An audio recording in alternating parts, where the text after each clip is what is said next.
Bonsoir et bienvenue au direct de l'expertise organisé par la SIA.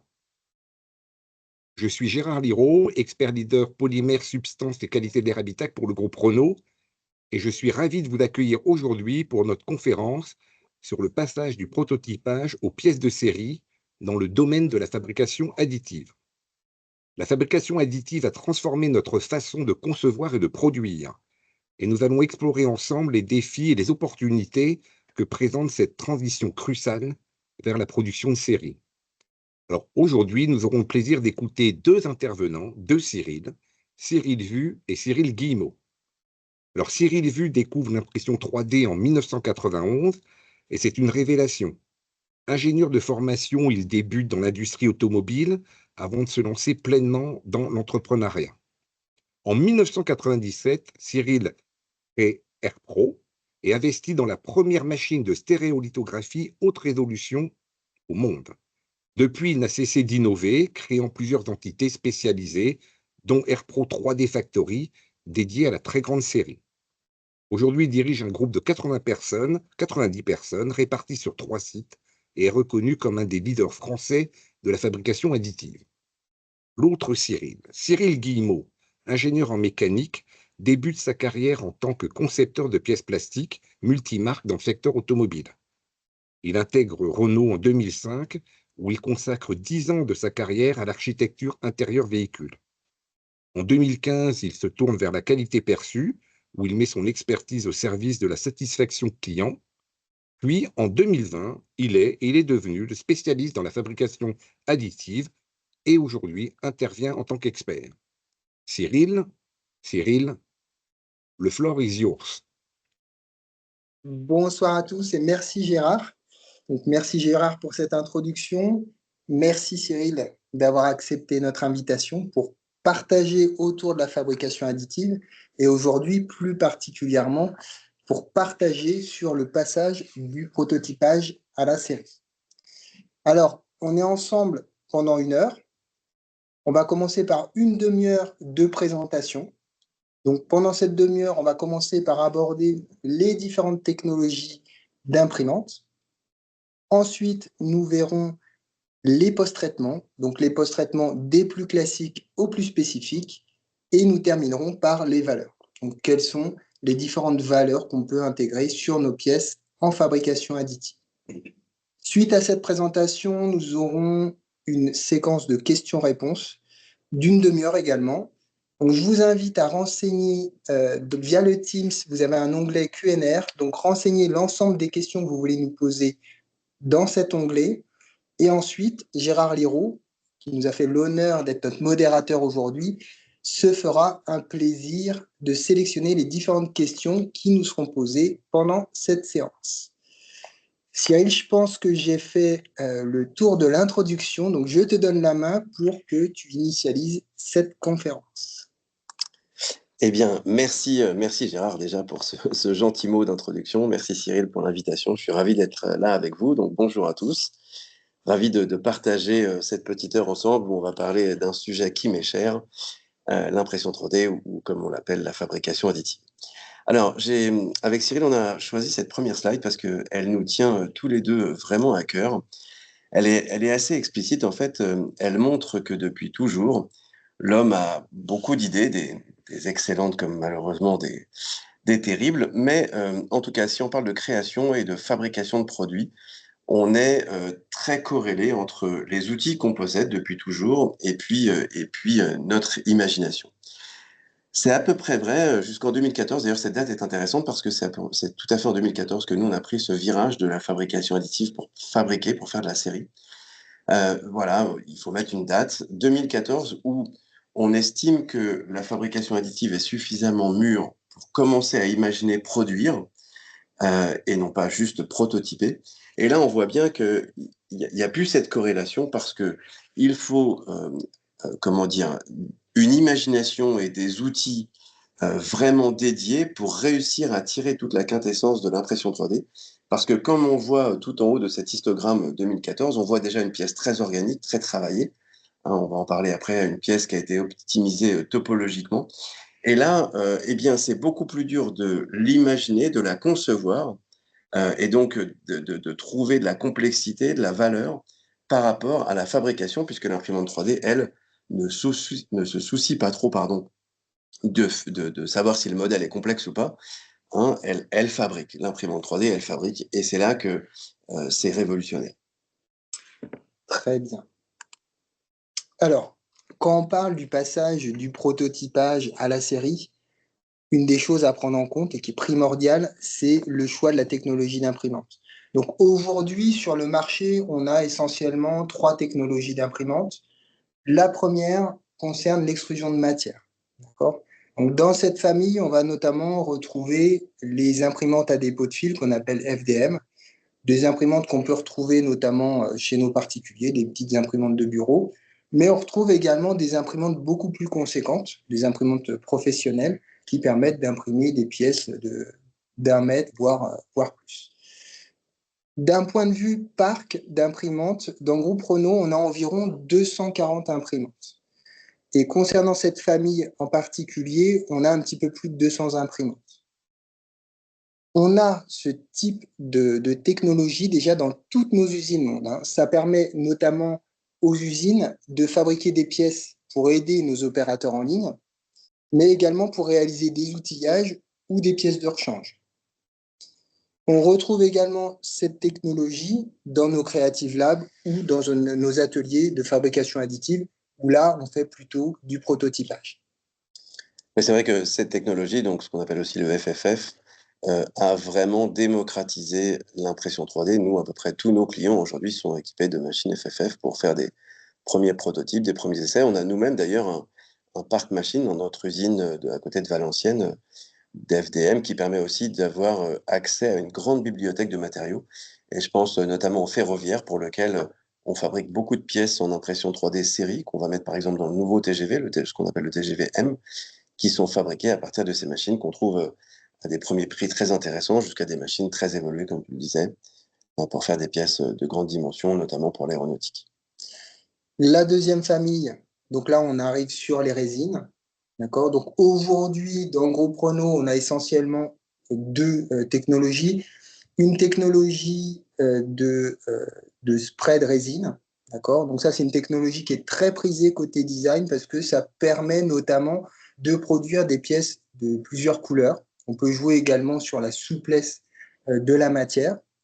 Et autre technologie, c'est ce qu'on appelle la stéréolithographie.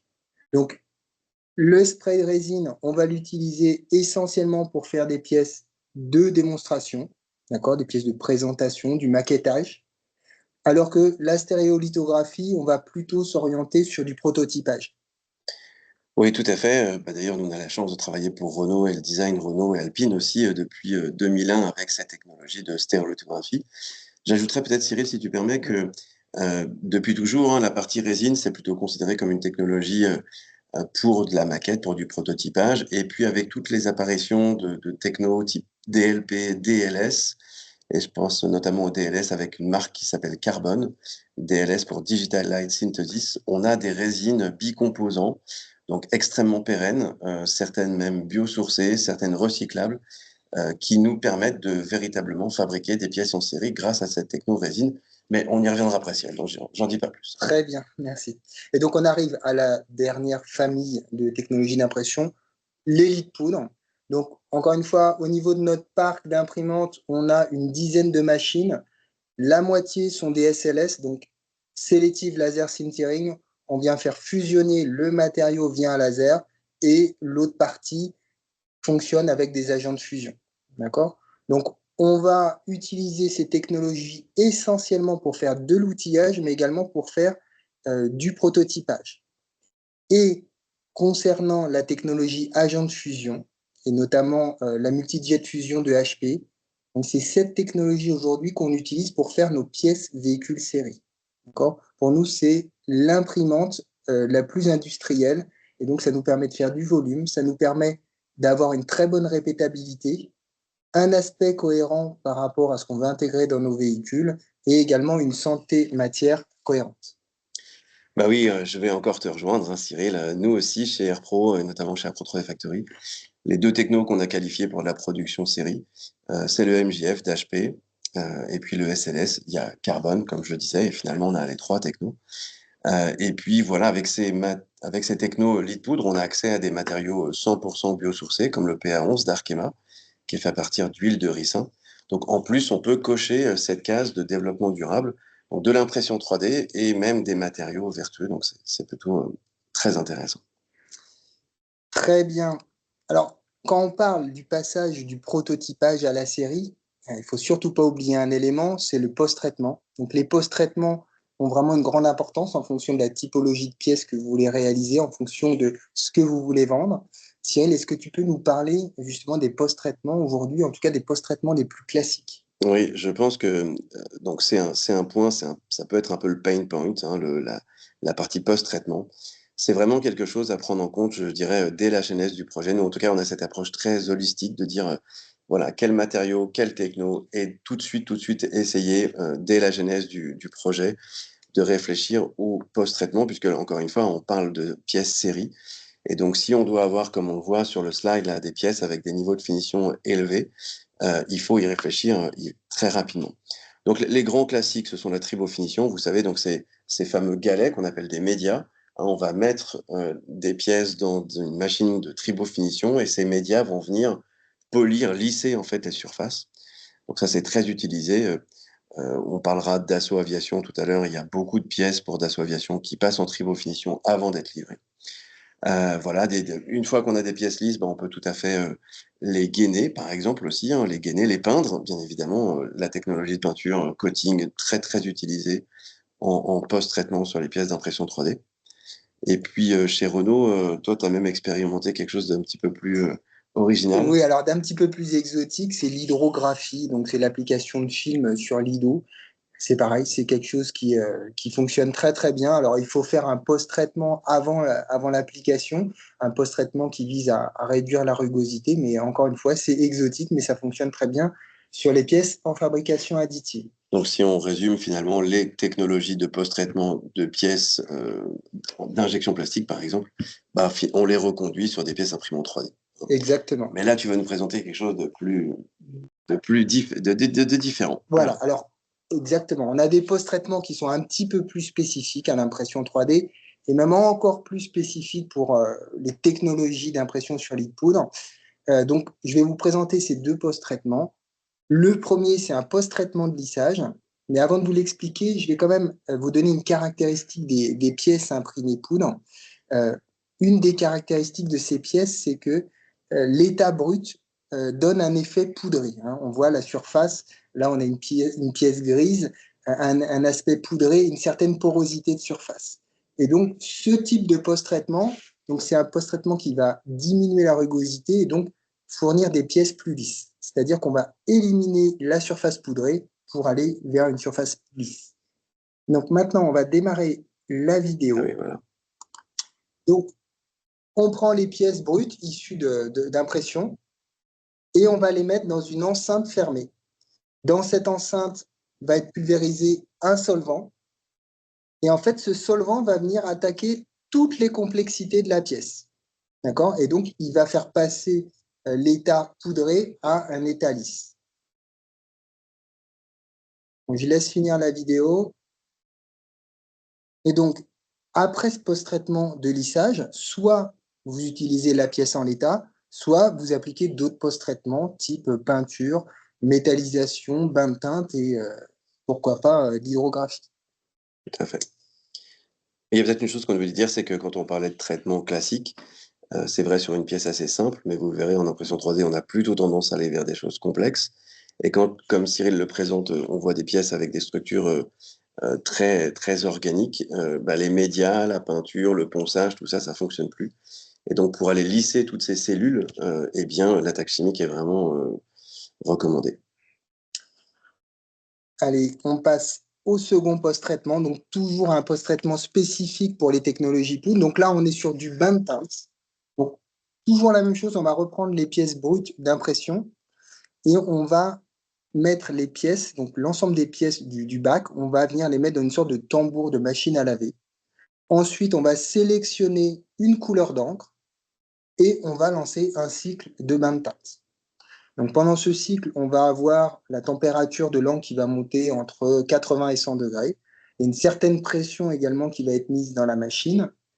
Et donc, à la fin du cycle, on va pouvoir retrouver l'ensemble de ces pièces post-traitées. Donc, un des gros avantages de cette technologie, alors déjà, c'est d'avoir un gros volume de pièces post-traitées, mais c'est également le fait de ne pas ajouter d'épaisseur à la pièce, comme on pourrait l'avoir sur de la peinture. Et puis ça fait un teint et masse. Exactement. Donc, on en a fini pour les post-traitements. Et donc, maintenant, on arrive à la valeur client. Donc, quelles sont les bonnes valeurs clients à intégrer dans nos pièces? Donc, on voit que le premier item qui va être traité, c'est ce qu'on appelle le DFAM. DFAM, c'est Design for Additive Manufacturing. Et ce DFAM représente le delta qu'on a pu voir tout à l'heure quand Cyril nous a présenté la première slide d'accroche, le delta entre ce que nous, aujourd'hui, on propose en termes de design et ce que le moyen de production FA pourrait nous donner. D'accord? Donc, on va travailler ce design for additive manufacturing pour tirer le meilleur parti de l'impression 3D. Alors, sur cette slide, on a différents objets, différents sujets. On voit notamment en bas à gauche des poignées de porte. Déjà, peut-être pour commencer, il faut quand même que je dise, le design for additive manufacturing, pour y accéder, on a besoin d'outils digitaux. D'accord? Donc, différents outils. On voit bien en bas à gauche qu'on a des exemples de poignées de porte et quand même de fortes chances que le designer ait utilisé un logiciel paramétrique qui permette justement, au travers de différents paramètres, de venir ajuster différents designs en temps réel et ensuite de venir sélectionner les différents designs les plus appropriés à ce que veut réellement le design. À côté, en vert, on a un autre exemple. Donc là, on est plus dans les structures lattices. Et donc, il y a des applications qui permettent de traiter ce type de complexité de pièces. Donc, on va pouvoir jouer sur des diamètres d'arêtes, on va pouvoir jouer sur des homothéties de cellules, etc. Et donc, vraiment de pouvoir travailler de façon assez rapide ce type de complexité. Ensuite, quand on parle de performance, on a une photo en haut. Alors, ça peut être de la performance au niveau du poids. Et donc, on a des applications, et notamment une application qui s'appelle l'optimisation topologique, qui va nous permettre de mettre de la matière au strict nécessaire là où on en a besoin. C'est-à-dire qu'on va réellement optimiser la pièce et elle sera imprimée en l'état. D'accord? Et si on veut parler encore d'une valeur du DFAM, c'est l'intégration de fonctions. Donc, intégration de fonctions, on va tout simplement chercher à réduire le nombre de pièces d'un assemblé. Et ben en fait, ce type de valeur, on peut vraiment y accéder avec aujourd'hui des logiciels classiques, hein, des logiciels de CAO, en faisant un redesign et justement en essayant de chercher quelle pièce on pourrait raccrocher à une autre. Donc voilà un petit peu pour le design for additive manufacturing. Maintenant, on va voir un petit peu plus précisément justement ces différentes valeurs et notamment l'intégration de fonctions. Donc Cyril, qu'est-ce que toi tu peux nous dire sur l'intégration de fonctions? Voilà, on a choisi quelques exemples. Vous avez à gauche un client qui s'appelle ColorGray qui a développé une solution de spectrographe, ou spectrocolor, donc un dispositif, excuse-moi, j'ai plus le terme exact, qui permet de venir en fait capturer précisément une teinte pour pouvoir la reproduire. Et donc là, dès le départ, et c'est ce qui est intéressant, on a conçu avec le client, on a co-développé ce produit, et donc on s'affranchit de tout un tas de préceptes qui sont liés à l'injection plastique. Est-ce que ça démoule? Est-ce que ça démoule pas? On peut intégrer des fonctions, on peut intégrer des mouvements directement dans la conception. C'est la même chose avec le cas à droite, Elixin, un autre client pour qui on développe des systèmes d'assimilation pour des bovins, où voilà, on peut intégrer des fonctions directement dans le design sans se poser de questions du démoulage, par exemple, qui est souvent le cas des pièces plastiques. Je suis désolé, je reviens sur ça, mais c'est vraiment important. Donc voilà, c'est une des valeurs qu'on peut gagner grâce au design for additive manufacturing. On a vraiment conçu, ces projets-là ont été conçus autour de ces valeurs et permettent d'apporter une vraie différence en termes de produits. Très bien. Il me semble qu'on va avoir tu voulais parler... une vidéo. Non, regarde, tu voulais parler de... Ah ouais, le timing. Non, de cette chaussure qui était... Mais on y Oui, reviendra. voilà. On y Allez, reviendra, donc, je pense, dans les tu as questions. raison. On va avancer avec Dassault Aviation, sur lesquels on produit, donc Dassault Aviation qui a intégré la fabrication additive série dans les avions depuis plus de 10 ans maintenant, hein. Et donc, on va voir que le design for additive manufacturing, c'est aussi tout simplement parfois du design sous contrainte. Mais vas-y, je te laisse lancer la vidéo. On lance la vidéo. Allez.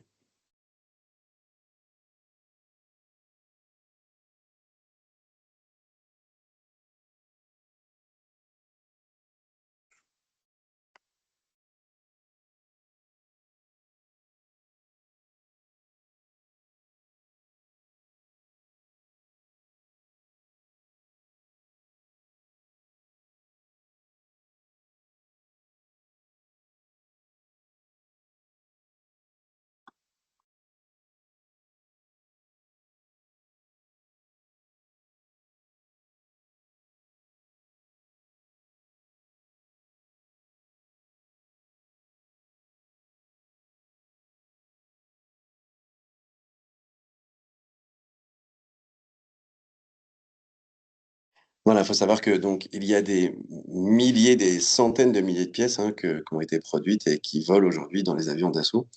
Donc voilà, donc design sous contrainte parce que quand Dassault design, et là c'est pour le coup véritablement Dassault qui design, eh bien ils font attention à la taille des machines, aux fonctions qu'on peut intégrer.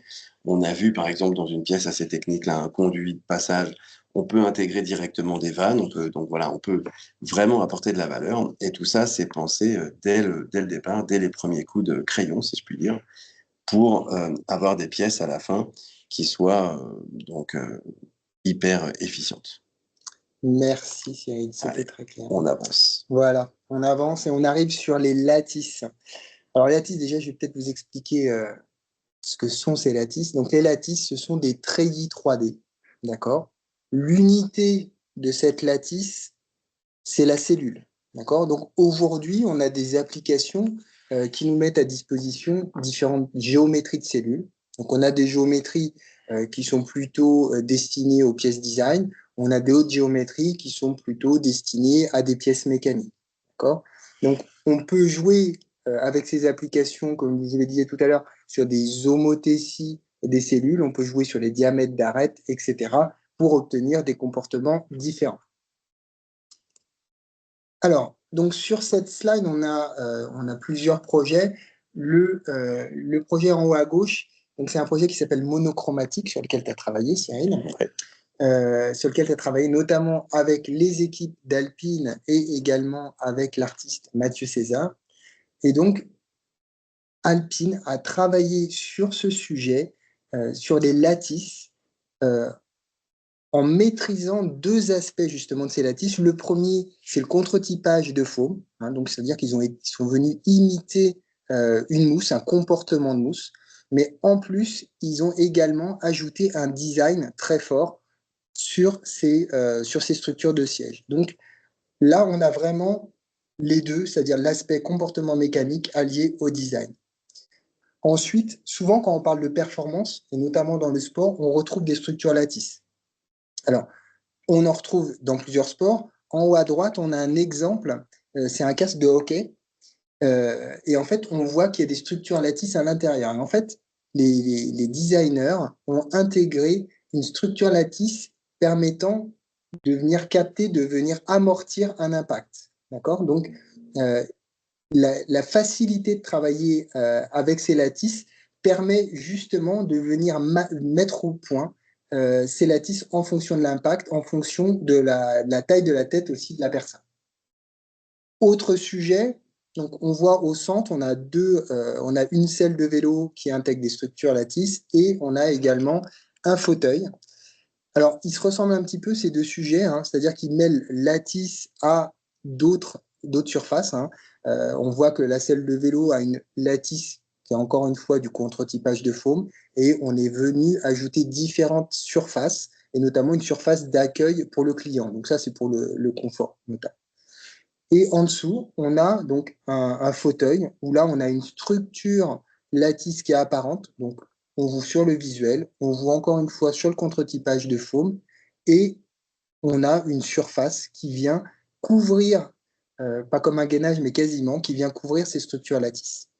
Donc voilà, en gros, aujourd'hui, ce qu'on peut retrouver sur le marché est différent, en tout cas différentes utilisations de ces structures lattices. Donc maintenant, on va avoir deux vidéos. Une première vidéo, oui, que tu peux peut-être nous Ouais, donc présenter. alors, la lattice, forcément, on vient souvent, très très souvent, capter en fait de la performance parce qu'on n'a pas de fatigue, parce que on est capable de vraiment d'avoir des matériaux numériques et donc d'avoir un comportement de l'objet beaucoup plus fin qu'avec une simple mousse. Donc voilà, une des très belles applications de la fabrication additive, c'est Adidas avec des chaussures qu'on appelle les Futurecraft 4D et vous allez voir en vidéo, c'est juste extraordinaire.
Voilà, hein, je pense que on voit quand même la performance aussi, du design, on gagne aussi de la valeur, non pas que par la performance sportive, mais même par le design. Au début, quand ces chaussures sont sorties, elles étaient sold out, c'était quasiment impossible d'en avoir, tellement elles ont été prisées par le public. Très bien. Et donc, on passe à la deuxième vidéo. Donc là, je vous ai parlé tout à l'heure d'Alpine monochromatique. Ben, en fait, je vais vous montrer la vidéo qui retrace un petit peu ce projet avec les équipes alpines et avec le travail également d'Air. Ouais.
Très beau projet. On s'en lasse pas, hein. Très beau projet, superbe vidéo.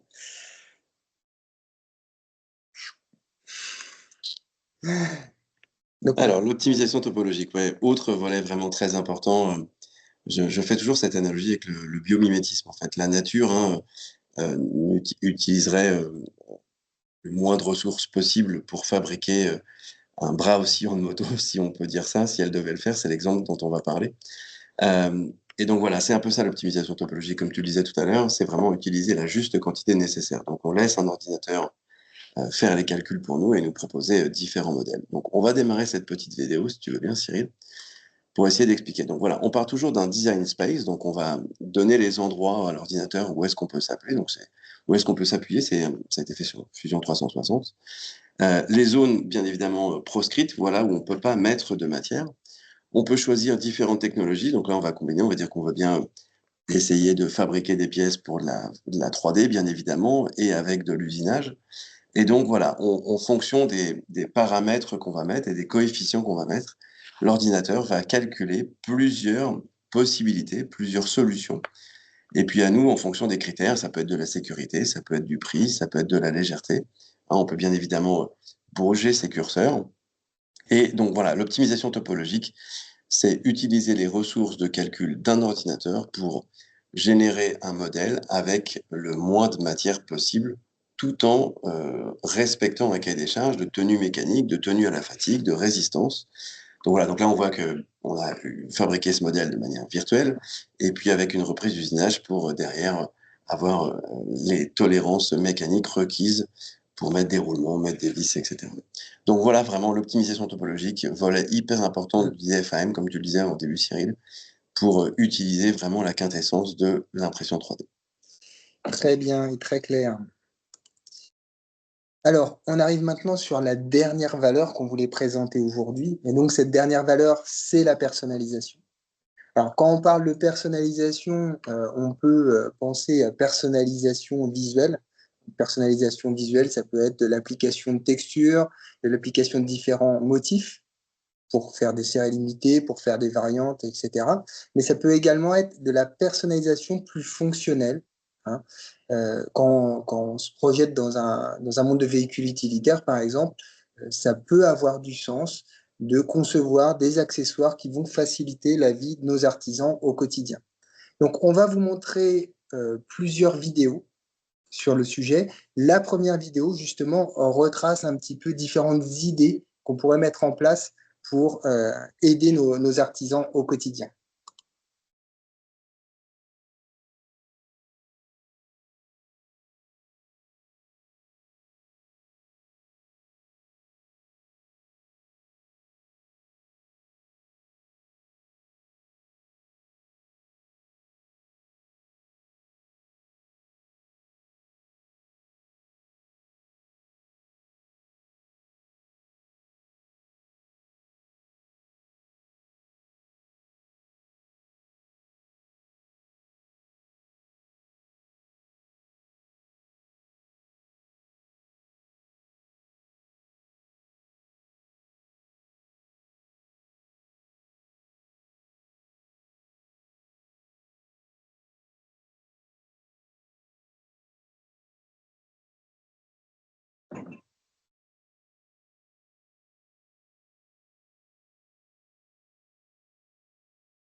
Maintenant, Sujet de personnalisation que je trouve remarquable parce que on le dit peut-être pas assez souvent, il n'y a pas de CAPEX, il n'y a pas d'outillage, donc on peut très bien avoir des très petites séries. Voilà, il n'y a pas de risque à mettre sur le marché des produits innovants, puisque le coût voilà, au départ est quasi nul. Et on peut faire de la production à la demande et avoir tous les bénéfices de l'impression 3D. Tout à fait. Deuxième vidéo, donc ça c'est une vidéo qui nous vient de la communication de Flin. Et donc cette vidéo, elle retrace le parcours d'un accessoire que certains connaissent déjà, c'est un accessoire pour la Renault 5.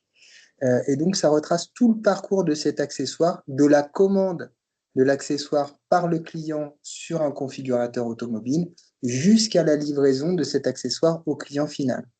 Et donc dans cette vidéo, vous allez voir toutes ces étapes et vous allez notamment voir comment aujourd'hui l'atelier de fabrication additive de Flin traite ces différentes étapes, c'est-à-dire comment ils intègrent les données, comment ils les récupèrent, comment ils impriment, comment ils post-traitent, comment ils packagent et comment ils envoient l'accessoire au client qui a fait la commande.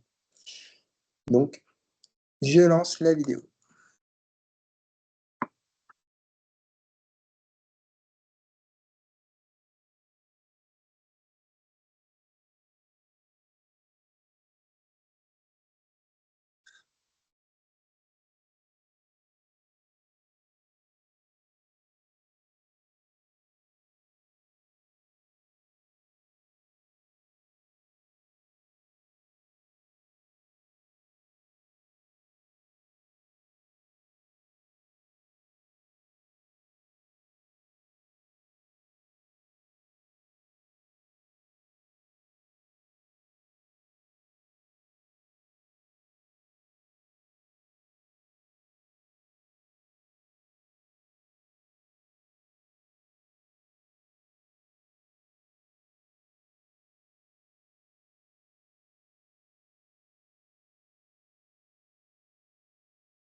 Je ne suis pas sûr de l'avoir dit tout à l'heure, hein, mais aujourd'hui, l'atelier de Flins est le seul atelier de fabrication additive du groupe Renault à produire les pièces véhicules série. Hein.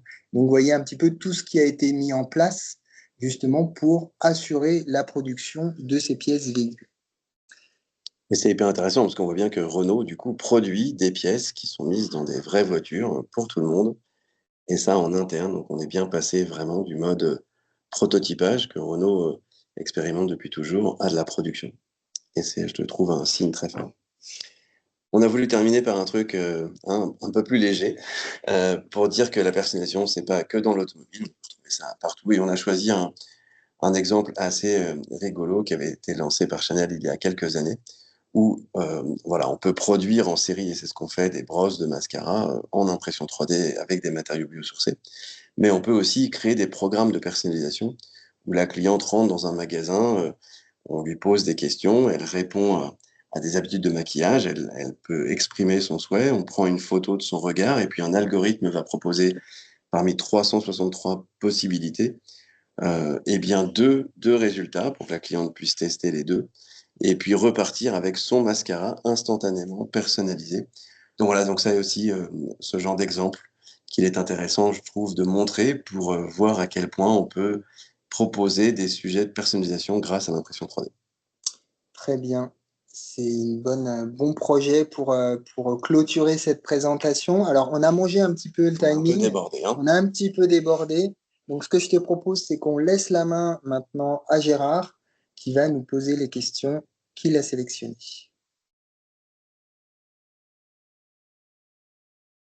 Merci à tous les deux pour cette présentation concernant l'additive manufacturing.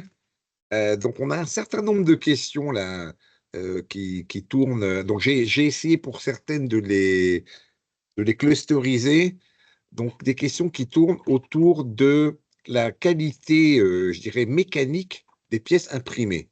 Comment vous positionnez, que ce soit au niveau des matériaux polymères, et si éventuellement vous avez la réponse concernant les matériaux métalliques, comment vous positionnez les propriétés mécaniques des pièces obtenues comparativement en fabrication additive, comparativement à des solutions plus classiques telles que l'injection pour les polymères ou l'usinage pour les matériaux métalliques? Alors c'est une question, effectivement, c'est une super question, c'est une question qui revient assez souvent, une question un peu récurrente. On oublie peut-être que quand les composites sont arrivés ou quand l'injection plastique est arrivée, il a bien fallu aussi qualifier. Hein, bah, c'est un peu pareil pour la fabrication additive. Chez Renault, mais Cyril le dira mieux que moi, il a fallu qualifier des matériaux. Et chez tous nos clients, et si on prend par exemple Dassault Aviation avec ses pièces qui volent, eh bien, il a fallu qualifier les matériaux. Ça veut dire faire des éprouvettes, ça veut dire tirer sur des éprouvettes, créer de la data, voilà, pour pouvoir derrière donner au bureau d'études des informations fiables, tirées du terrain. Et pouvoir être certain que lorsqu'on conçoit une pièce qui va être ensuite produite en fabrication additive, eh bien, elle aura des performances, donc des performances qui permettent d'assurer les fonctions. Alors, il n'y a pas forcément de notion, est-ce que c'est plus performant qu'un thermoplastique injecté ou moins performant? Non, on a une offre et on compose avec cette offre. Alors, on a d'excellentes performances, hein, bien évidemment, mais ce qui est important, c'est la qualification. Voilà, il faut qualifier, il faut créer de la data et il faut qualifier. Voilà. Puis après, en fonction quand même du niveau de la pièce, c'est-à-dire s'il y a du sécuritaire, si on a des aspects un petit peu plus restrictifs, ben, on va mettre en place un contrôle un peu plus sévère. On va mettre en place des éprouvettes dans les bacs, par exemple, d'impression des pièces série, et on va les tester à chaque job. En fait, on adapte aussi le contrôle en fonction de l'importance de la pièce. En fonction du cahier des charges. Et donc, je prenais l'exemple du thermoplastique, mais c'est la même chose pour le métal. On peut donc tirer sur des éprouvettes, faire des éprouvettes métallographiques, venir vérifier les porosités pour chaque fabrication. Voilà, donc il faut qualifier, mais une fois que c'est qualifié, J'aime beaucoup votre réponse qui est ne comparons pas, qualifions. oui, Et bien sûr. effectivement, n'opposons pas. Mais non, Maintenant, si j'en reste toujours sur cette partie fabrication additive, justement dans les qualifications, c'est comment on valide, ou est-ce qu'il y a des processus de validation différents entre des pièces de série fabriquées en additive manufacturing de ce qu'elles seraient en termes de processus de pièces de série fabriquées en injection. Bah, alors, on a montré une vidéo tout à l'heure de Flin où on voyait qu'on a quand même un processus qualité qui est mis en place, qui ressemble fortement à ce qu'on met en place également côté injection plastique. Donc, dans l'absolu, ça se ressemble beaucoup. Après, encore une fois, en fonction de l'importance de la pièce, en fonction peut-être de la réglementation qu'il peut y avoir en face, on peut être amené à mettre en place d'autres contrôles, mais voilà, ça reste similaire quand même à ce qu'on fait aujourd'hui, nous, en termes par rapport à l'injection, par exemple. mais si on prend l'exemple des structures lattices, que ce soit le bras oscillant de moto qu'on a montré qui était peut-être plus organique, ou les chaussures Adidas, on se doute bien que pour contrôler une pièce comme ça, pour contrôler les semelles Adidas, on va pas pouvoir prendre des moyens de contrôle comme on ferait en injection plastique, puisque par exemple à l'intérieur des lattices, ça va être compliqué d'aller contrôler. Et donc là, bah, il faut développer des solutions adéquates et il ne faut pas non plus faire de surqualité. Donc il faut développer des moyens un peu spécifiques, effectivement. Voilà, ça fait partie du projet. Oui, alors, c'est vrai que. Alors, je ne sais pas si on va avoir la question, Non, mais on reviendra sur quelques notions après, peut-être plus précises de post-traitement et d'accord. tout, mais une question un peu générique, c'est, mais finalement, on n'a pas beaucoup évoqué, mais est-ce qu'une impression 3D ne pourrait pas contribuer à une durabilité environnementale en n'ayant pas de déchets, en ayant une fabrication au plus proche de la matière demandée, en étant recyclable, peut-être un jour recyclé, en étant fabriqué au plus près du client? Quel est votre avis sur l'impact environnemental de ce que l'impression 3D peut apporter? Alors, c'est assez difficile quand on regarde pas mal d'analyses de cycle de vie ou d'empreinte carbone sur les matériaux qu'on trouve dans l'additif. Il peut y avoir des choses assez controversées. Mais il est clair qu'à partir du moment où on n'utilise que la juste quantité de matière, qu'on n'a pas de cycle thermique très élevé comme on peut avoir en injection plastique, il y a en tout cas sûrement une carte à jouer avec la fabrication additive pour la partie éco-responsable. Moi, je voudrais citer un des derniers projets. Ce week-end, on a fabriqué des tubes géants de plus de 2 mètres de hauteur pour la Nuit Blanche à Paris. Toutes ces pièces, il y en avait 11 ou 12, je crois, de très grandes pièces remplies d'eau pour donner un message autour de la planète et de la montée des eaux, qui était organisée par donc la ville de Paris. Donc ces pièces ont été fabriquées uniquement avec des déchets plastiques. Donc l'empreinte carbone de ces pièces qu'on a fabriquées pour l'événementiel est extrêmement réduite puisque, encore une fois, on prend des déchets. Donc on prend des déchets, on est capable d'imprimer à partir de ces déchets et on imprime en local. Donc oui, il y a des vraies réponses côté développement durable grâce à la fabrication additive, c'est sûr. Ouais. Et je pense, je voudrais ajouter, on est au début réellement, là on parle de série, mais il n'y a pas encore énormément de pièces série aujourd'hui. On est au tout début. Tout à l'heure, je vous ai présenté la fabrication additive à Flins. C'est le seul atelier qui fait de la fabrication additive pour nos pièces véhicules. Dans l'avenir, on imagine bien que la stratégie, ce sera bien d'aller implanter des ateliers, des imprimantes au plus près du client, faire de la production à la demande et du coup de générer de moins en moins de déchets. Donc, au niveau des déchets, de plus, on a aujourd'hui on a quand même des programmes de recyclage qui existent, hein, notamment Arkema avec un projet qui s'appelle Virtucycle, où Arkema se déplace dans nos usines pour récupérer nos déchets, nos poudres usagées, pour ensuite les transformer, notamment en granulés d'injection. Donc, on est au début de l'histoire, on voit qu'il y a des choses qui se mettent en place. Après, voilà, je pense qu'il faut encore être patient, mais en tout cas, la fabrication additive intègre tous les bons ingrédients pour aller dans le bon sens au niveau environnement. Alors, une question un peu plus précise, avec une réponse un peu plus rapide pour qu'on puisse évoquer toutes les questions qui nous sont posées.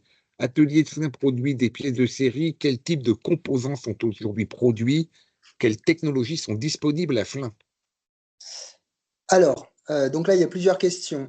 Les pièces, quelles sont les typologies de pièces? Donc aujourd'hui, on fait des pièces de décoration, on fait des habillages et également des accessoires.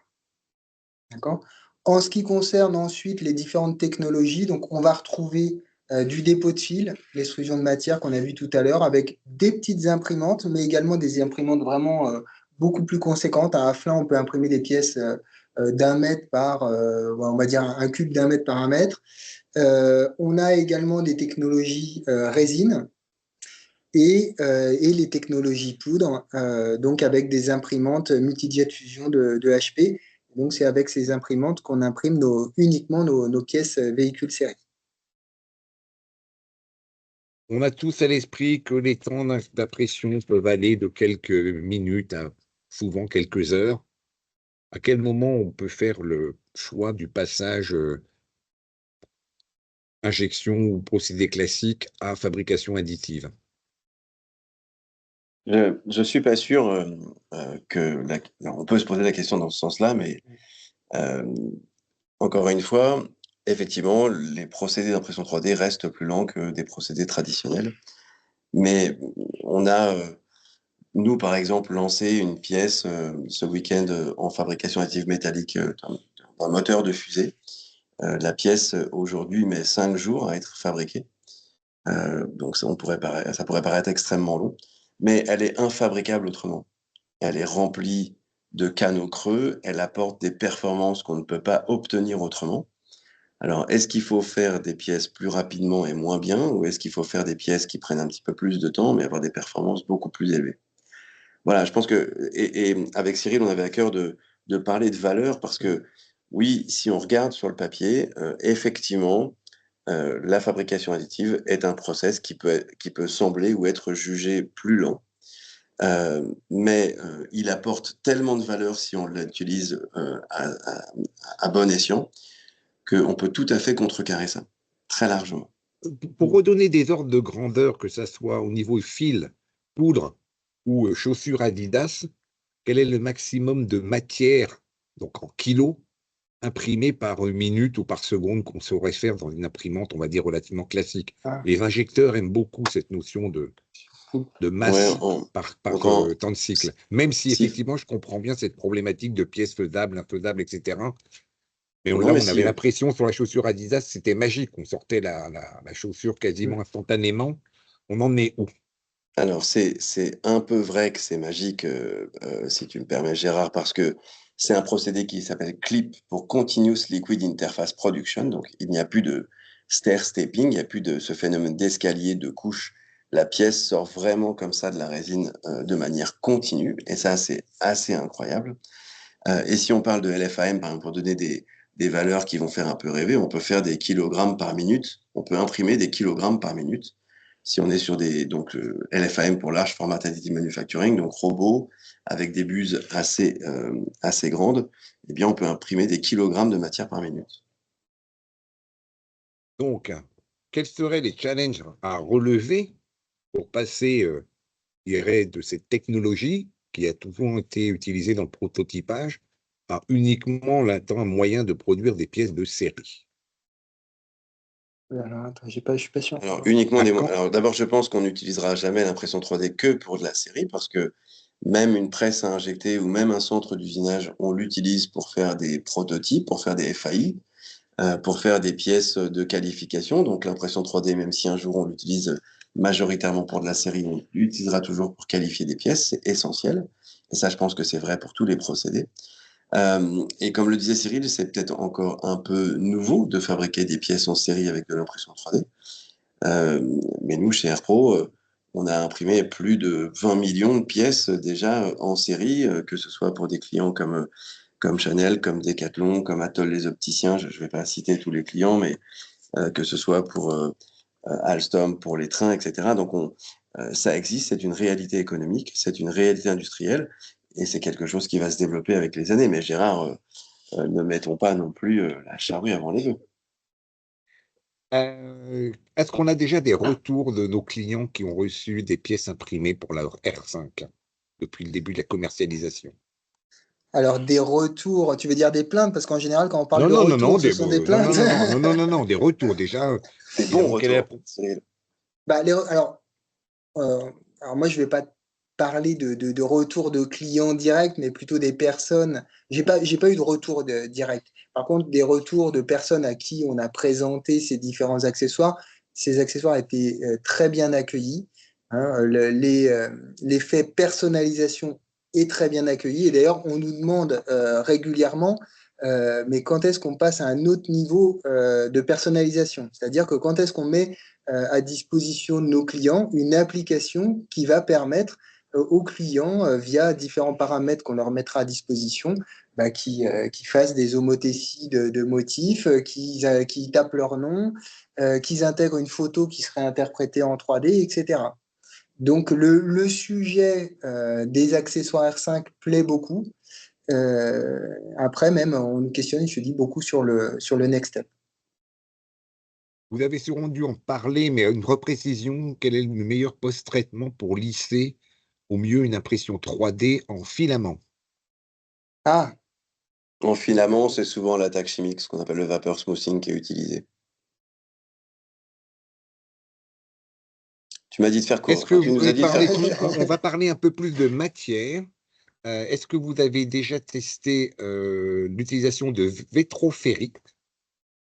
Je répète, de vétrophérite, une résine époxy chargée en ferrite, développée par Von Roll, connue pour ses propriétés magnétiques et qui pourrait servir peut-être, selon vous, à définir si on pourrait faire des prototypes de moteurs électriques afin de réduire les délais de développement. Alors, si on voulait utiliser cette résine, il faudrait donc les résines, à 99%, il faut des photo-initiateurs dedans. Enfin, même, je pense que 100% des résines en impression 3D fonctionnent avec des photo-initiateurs. Donc, je ne connais pas cette résine, mais si un formulateur est capable de mettre des photo-initiateurs et qu'on peut donc la faire polymériser avec des DLP, des lasers ou même des systèmes DLS, alors on pourrait l'imprimer. Sur le papier, en théorie, il n'y a rien qui en empêche. Maintenant, il faudra sûrement se rapprocher de gens comme Sartomer, par exemple, ou BASF pour faire une formulation spécifique, et puis qualifier sur des machines. Donc, ça risque de demander un peu d'investissement. Alors justement, en matière, et surtout quand on parle de poudre, on parle souvent de PA12 et de PA11. Pourquoi? Alors, c'est historique, le PA12, quand l'impression 3D SLS est née dans les années 90, que ce soit aux États-Unis avec DTM ou en Europe avec EOS, la matière qui était proposée sous forme de poudre et qui fonctionnait bien dans les machines était développée par Evonik déjà à l'époque. Et c'est du PA12, voilà, parce que c'est un matériau qui se processe bien et qu'on arrive bien à micro-ioniser pour faire de la poudre. Donc voilà, et puis ensuite le PA11 est arrivé parce que c'est une matière qui est 100% biosourcée, matière française développée par Arkema à la fin de la Seconde Guerre mondiale, fait à partir de ricin, donc c'est une matière 100% éco-responsable. Après, il y a d'autres poudres comme le TPU, le Pebax, le Polypro, voilà, qu'on peut aussi trouver. Mais c'est vrai que les volumes étant pas énormes, l'industrie s'est plutôt concentrée sur ces quelques matériaux.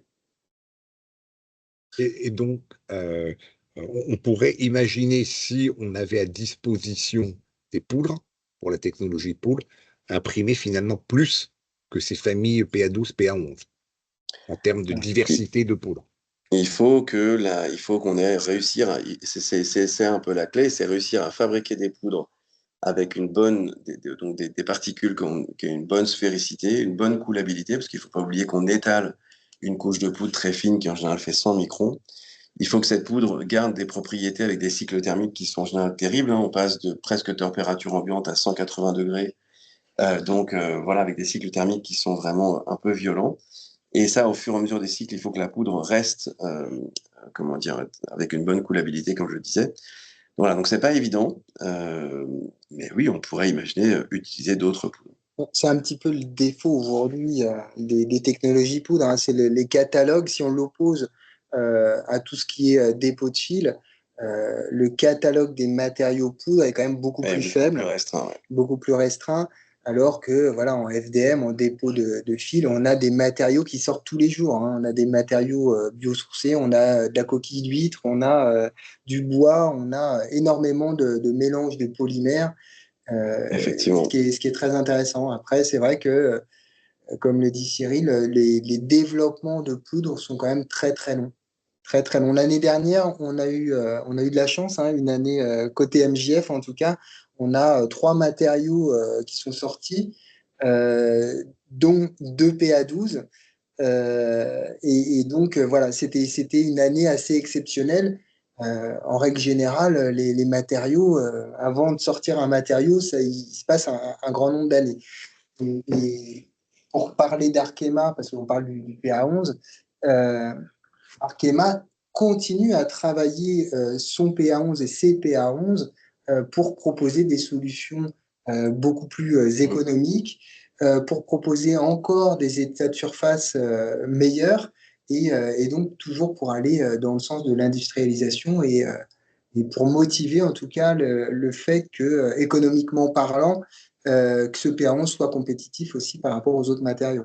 Mais si je peux ajouter un chiffre, Gérard, parce que je sais que tu aimes bien les chiffres, j'ai entendu que sur HP, pour développer un nouveau matériau, ça coûte. C'est-à-dire que si demain, on veut développer une nouvelle matière et qu'on propose à HP de qualifier cette nouvelle matière, c'est 2 millions d'euros. Alors, peu ou pas assez de poudre, mais pourquoi utilise-t-on ces technologies d'imprimante poudre sur nos pièces séries? Ah, je peux Pourquoi la répondre. Ah poudre? oui, vas-y. Alors en fait, on utilise les technologies poudre. Et on utilise surtout en particulier une technologie qui est la technologie par agent de fusion, tout simplement parce qu'aujourd'hui, c'est la technologie, d'un point de vue Renault Group, c'est la technologie qui est la plus industrielle, hein. Elle nous permet d'assurer une très bonne répétabilité des pièces, une bonne santé matière, un aspect, encore une fois, cohérent par rapport à ce qu'on veut mettre dans nos voitures. Et en plus, les différents moyens sont vraiment industriels, c'est-à-dire qu'il y a pas mal d'actions automatisées.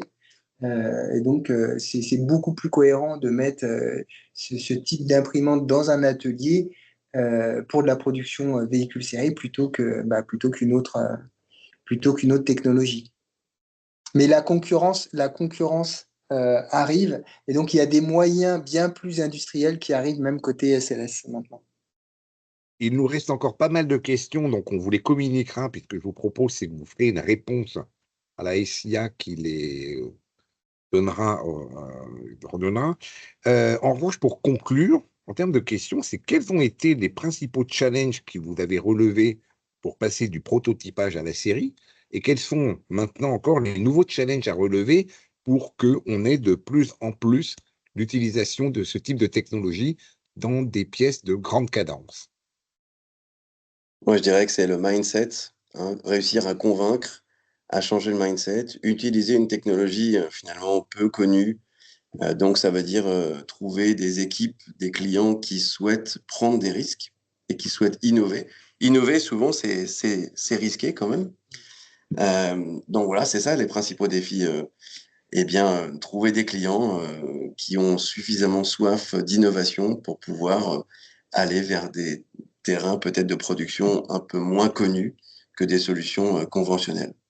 Après, je pense il y a aussi l'aspect, si on veut si on veut plus produire ou en tout cas déclencher plus de projets, on a quand même besoin que les coûts baissent. Quand je parle de coûts, c'est les coûts des machines, le coût des matériaux, le coût de maintenance. On a certains projets qui se sont arrêtés pour des questions de coûts. Et donc, alors on sait que les fabricants de machines, de matières, etc., travaillent beaucoup sur le sujet et qu'on a déjà eu l'année dernière déjà des avancées sur les coûts de recyclage de la matière, en tout cas sur les pourcentages de matière recyclée qu'on met dans nos imprimantes. Donc, les coûts commencent à baisser. En tout cas, on nous propose des nouveaux matériaux, mais c'est assez clivant si on veut aller sur vraiment de la plus grande échelle, en tout cas sur plus de projets. Ok, merci à tous les deux pour votre présentation et avoir répondu à nos questions. Je Merci dirais, Gérard. c'est rien d'impossible, innovons, qualifions, changeons de mindset et la fabrication additive a donc de très belles perspectives devant elle. Merci à tout le monde et bonne Merci soirée. Cyril. Merci. Merci, Au revoir. bonne soirée. Merci.